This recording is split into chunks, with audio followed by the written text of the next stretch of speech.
তো আমি আজকে কিছু জিনিস দেখাবো সবাইকে। এখন সন্ধ্যেবেলা কটা বাজে? এখন ছটা 6:30 বাজে।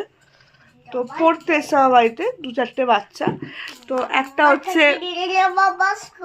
হচ্ছে আমার বোন। তো মোটামুটি লিখছে, ভালোই লিখছে। আর আরেকজন ওখানে সানডে মানডে পড়ছে, ঠিক আছে, সানডে মানডে পড়ছে আর লিখছে। আর ও হচ্ছে পাকামো করছে আর লিখছে। তো জোর জবরদস্তি লেখানো হচ্ছে।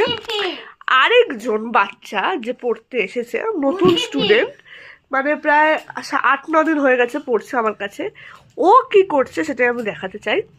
এটা হচ্ছে ওর বই খাতা, ঠিক আছে, আর এটা হচ্ছে ও, মানে বই খাতা ওর ওখানে আর ও এখানে ঘুমাচ্ছে। পড়তে এসেছে, আমি কোলে, একদম ছোট্ট বাচ্চা তো, ওর 3 বছর বয়স। আমাকে কোলে নিয়ে একটু বসেছিলাম, তো ওর মা একটা চুল বেঁধে দিয়েছে। তা আমি কি করেছি, চুলটা খুলে 2টো বেনুনি করে দিয়েছি, মাথায় একদম তেল ফেল মেখে এসছে। তা আমি 2টো বেনুনি করেছি, বেনুনি করতে করতে দেখি ও ঘুমিয়ে পড়েছে। তারপরও তাকিয়েছিল, আমি ডাকছিলাম শুনছিল, তাকিয়েছিল। আমি একটা কথা বলছি তো, তাকিয়েছিল। তারপর আমি ডাকছি, উঠে বসাচ্ছি, উঠছেই না। বই খাতার জায়গায় আরো ঘুমাচ্ছে। ওকে ডাকছি তো উঠছে না। আর আমাদের পাকা বাচ্চাটা লিখে নাও।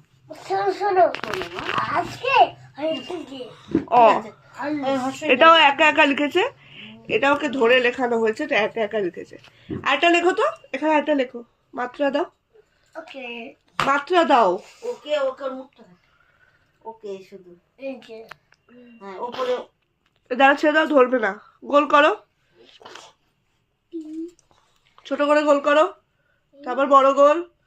হ্যাঁ, এবার পিঠের থেকে নিচে যাও, পিঠের থেকে এখান থেকে হ্যাঁ, এখান থেকে নিচে যাও, পিঠের থেকে নিচে যাও। তুমি বোঝো না, ধরো, এর পিঠের থেকে নিচে যাও, ওপরে যাও। হ্যাঁ, আর ও গুড স্টুডেন্ট, ও সব পড়াশোনা করে, লিখতেও পারে। মাঝে মাঝে কাঁদে আসবে না বলে, তারপর আবার চলে আসে।